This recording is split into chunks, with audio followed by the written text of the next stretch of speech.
দেশের বিভিন্ন অঞ্চলে চালের দাম আবারও বাড়তে শুরু করেছে। কুষ্টিয়ার খাজানগর মোকামে সব ধরনের চালের দাম কেজিতে 2 থেকে 3 টাকা বেড়ে এর প্রভাব পড়েছে খুচরা বাজারেও। চালের দাম বেড়েছে যদিও পাইকারি ব্যবসায়ীদের দাবি পাইকারি দামে তেমন পরিবর্তন নেই, খুচরা পর্যায়ে অতিরিক্ত দাম নেওয়া হচ্ছে। এতে সবচেয়ে বেশি ভোগান্তিতে পড়েছেন নিম্ন আয়ের মানুষ। ব্যবসায়ীরা ধানের সরবরাহ কমে যাওয়া এবং রপ্তানি বৃদ্ধিকে কারণ হিসেবে উল্লেখ করলেও বাজার সংশ্লিষ্টদের অভিযোগ কৃত্রিম সংকট এবং সিন্ডিকেটের কারসাজিও মূল্য বৃদ্ধির পেছনে ভূমিকা রাখছে।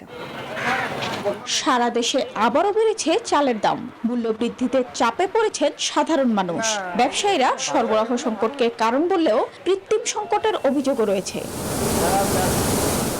দেশের অন্যতম বৃহৎ চালের মোকাম কুষ্টিয়ার খাজানগরে হঠাৎই সব ধরনের চালের দাম কেজিতে 2 থেকে 3 টাকা বেড়েছে। এর প্রভাব পড়ছে খুচরা বাজারেও। মিনিকেট চাল এখন বিক্রি হচ্ছে 60 থেকে 63 টাকা কেজিতে। মিল মালিকরা ধানের সরবরাহ কমে যাওয়াকে কারণ বললেও ক্রেতারা বলছেন এতে সংসারের ব্যয় বেড়েছে। গোডাউনে আটকায় রাখে বা আটক করে রাখে যে বাজার যেন অস্থিতি হয়, ডিমান্ড বাড়ে, এতে কি দাম বাড়ে। মধ্যস্থ কারা আছে বা কারা নিয়ন্ত্রণ করছে এই বাজারগুলো। একই চিত্র সাভারেও।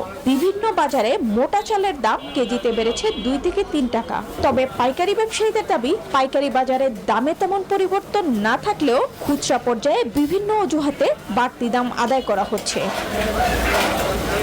পরিবহন ব্যয় ও ওজনে ঘাটতির কথা বললেও সেই যুক্তি মানতে নারাজ ক্রেতারা। তাদের অভিযোগ সামান্য মূল্য বৃদ্ধি ও নিম্ন আয়ের মানুষের জন্য বড় চাপ তৈরি করছে। সিন্ডিকেট বাংলে আমরা যারা জনগণ আছি, আমরা যারা ক্ষুদ্র ব্যবসায়ী আছি, আমরা স্বাভাবিকভাবে জিনিসপত্র কিনতে পারবো, আর ওই জিনিসটা আমরা কম যখন কিনতে পারবো আমরা কম বেচতে পারবো। চালের বাজারটা স্বাভাবিক থাকলে এটা বেশি ভালো হয়, কারণ মানুষ যা ইনকাম করে তার থেকে খরচ হয়ে যায় বেশি।